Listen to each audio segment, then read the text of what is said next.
the weekly What's Up. I'm Heather Trowbridge. And I'm Tatiana Condershaw. And this is Weird National News. Springtime. It's that wonderful time of the year when we all catch a little bit of spring fever.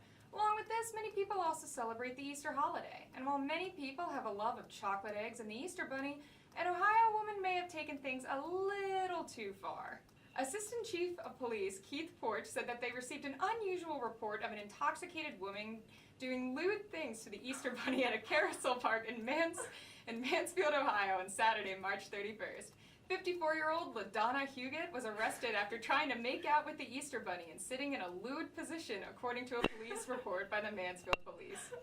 A witness says that Huguet made inappropriate comments to the bunny and proceeded to grab him. She was later arrested for public intoxication and sent to the county jail, only to be released 8 hours later. And did I mention this was all in front of families with children? I guess anybody could do crazy and extravagant things when they're all hopped up. That is so bad. It's so bad. I can't even imagine bringing my niece there and her seeing it. No, I mean I don't want to know what she did, but I hope parents hid their kids. I just can't imagine seeing that. Yeah, that's so bad. She definitely had to be drinking. Oh for that to yeah, happen. no kidding. And I can't believe she didn't get charged with anything. Yeah, I guess since she wasn't doing anything too bad, just trying to kiss him and stuff, so. Just emotionally scarring children. Yeah, basically. Alright, ever wanted a bucket of poop from a zoo? Yeah, I'm assuming probably not, but for those of you with a green thumb, the Detroit Zoo will be handing out free buckets filled with 5 pounds of manure on April 14th. The manure, known as the Detroit Zoo Poo, is part of their annual Green Fest celebration, which is their version of Earth Day. The buckets will only be available to the first 1,000 people to arrive to their anaerobic digester educational display. So if you're looking for that zoo-grade poop, I would recommend getting there at 10 a.m. when the doors open. The digester on display is used to convert 500 tons of animal manure into methane-rich gas used to power the zoo's hospital every year. NBC News claims by holding the Green Fest, the Michigan Zoo hopes to bring awareness to their green initiatives. Wow. I don't want to go to the zoo and get a bucket of poop. I mean, I guess if you were really into farming and gardening, it would be really handful because normally you would probably have to go to Lowe's and pay a ton. So now you can get for free. Yeah, I mean, I'm sure that's good for your garden, I guess. Yeah. Good for something. Something. Yeah, great fertilizer. Kendrick and Cardi better watch out because there's a new rapper on the scene who's going to give them all a run for their money. I'll give you a hint to who this female rap sensation is. She's got pigtails, savage roasts, and square burgers. Can't guess? I'm talking about Wendy, as in the fast food chain Wendy's. On March 23rd, the fast food chain dropped their first EP entitled We Beefin' that proceeds to take shots at other fast food restaurants like McDonald's and Burger King. Known for their clapbacks on Twitter, Wendy's throws all of their shade into a 5-track mixtape with the album art that seems to be referencing the notorious B.I.G. and his album Ready to Die. The song Rest in Grease even landed the #1 spot on Spotify's Viral 50 chart. I guess Wendy's won't let us forget that it's #1 in fast food roast and #1 in making Frosties too. Oh my goodness. I mean, I like the competitive spirit. Yeah, no, I'm not gonna lie. I listened to the song Rest in Grease. It's not bad. It's not. It's not bad. It's really, it bumps. Well, that We Beefin'. Oh, We Beefin'? I mean, it's so punny. It's so great. They're just destroying all of the other fast food. And I feel like it's something so different from what any of them have done before. Oh, yeah. So, I like it. I'm expecting an album from Burger King and the McDonald's Clown very soon. Oh, I hope so. Mm-hmm. Alright, ever had the wind blow a leaf in your hair or maybe some sand? How about cocaine? Yep, you heard me, cocaine. Earlier today, Fox News reports that a Florida woman claimed the reason cocaine was in her purse was because the wind put it there.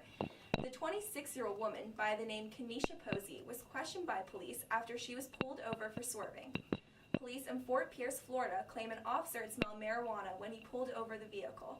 While going through Posey's purse, both marijuana and cocaine were found. Supposedly, Posey had owned up to having possession of the marijuana, but when questioned about the cocaine, her answer was a bit different. The police station quotes her saying, "I don't know anything about the cocaine. It must have flown through the window and into my car." The police must have had a good laugh. Let's hope it's not something they hear on the regular. Posey was charged with felony count of cocaine possession and misdemeanor count of marijuana possession. It is said she has been released on bail. So was it like a big packet or like in a Ziploc bag? I think it was in a Ziploc bag, just small enough to fit in her purse. So it just blew right on in.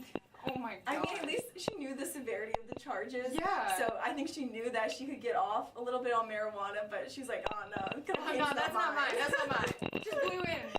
Oh my gosh. Did they was she on cocaine or just like? I mean, possibly. They said she was swerving, like Okay. in and out of lanes, so that was the reason for her being I wonder if they pulled did over. a drug test on her maybe? It didn't say, but probably. Oh my gosh. Well, folks, that sums up this week's episode of Weird National News. But stay tuned for next week.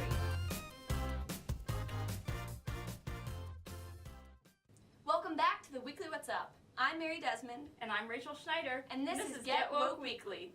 Each week we'll talk about different conspiracy theories from all over the world. This week, we have two conspiracies which might just blow your mind. This first one is fitting since it was Easter just a few weeks ago. Apparently, there is a conspiracy that Jesus Christ and Mary Magdalene may have been married, or at the very least, engaged in a relationship of sorts. The theory derives from an interpretation of a translation of the Gospel of Philip. These translations were released in the 1940s, and historians from all over the world still debate their overall credibility. However, what we can glean from these texts is that Jesus is often said to have spent the most time with Mary Magdalene, and other translations even say that he kissed Mary Magdalene more than other apostles. This, of course, can be up to interpretation because, at the time it was accustomed to kiss friends and even strangers when you met them. So, what do you guys think? Is this real? Is it a mystery? What are your thoughts, Rachel? I kind of want this to be true, though, because, this is ancient tea. This is ancient tea. This is ancient relationship goals. Jesus Christ is supposed to be this celibate savior. Low-key has a crush on Mary Magdalene because she's probably batty. Let's be real. Probably. Yeah. Under the veil, just giving him winks. Let's be real. She's probably batty. Yeah, who can blame him? Yeah. I mean, I feel like this could definitely be a real thing, just because it was so long ago.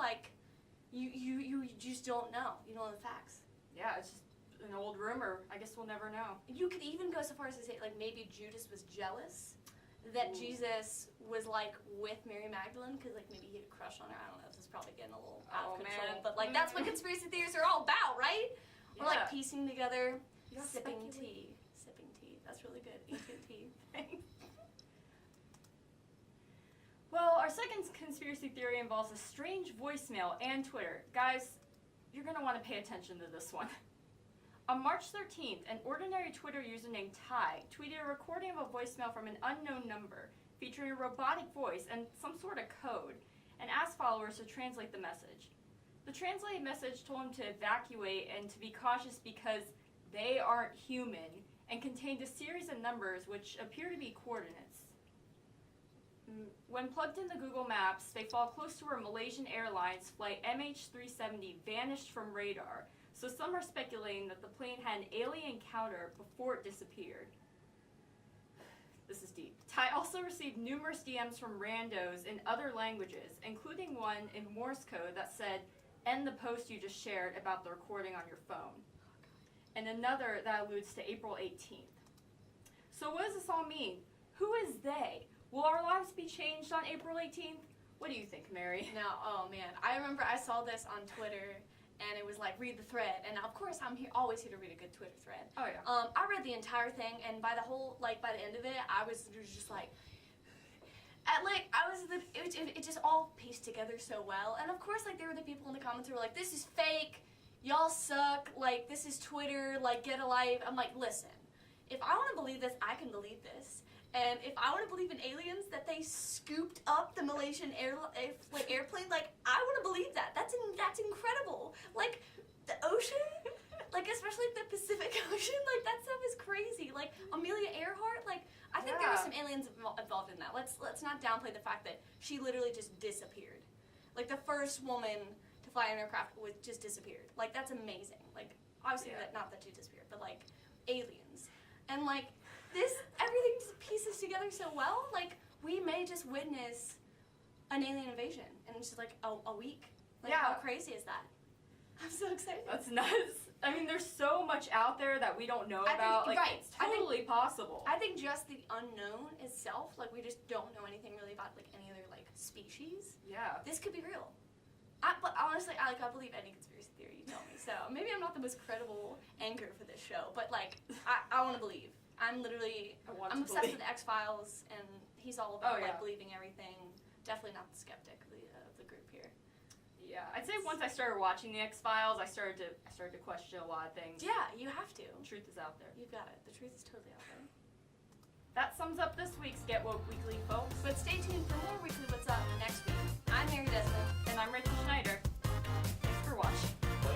Yeah, no, it was #1 for a while, and like it kind of bombs.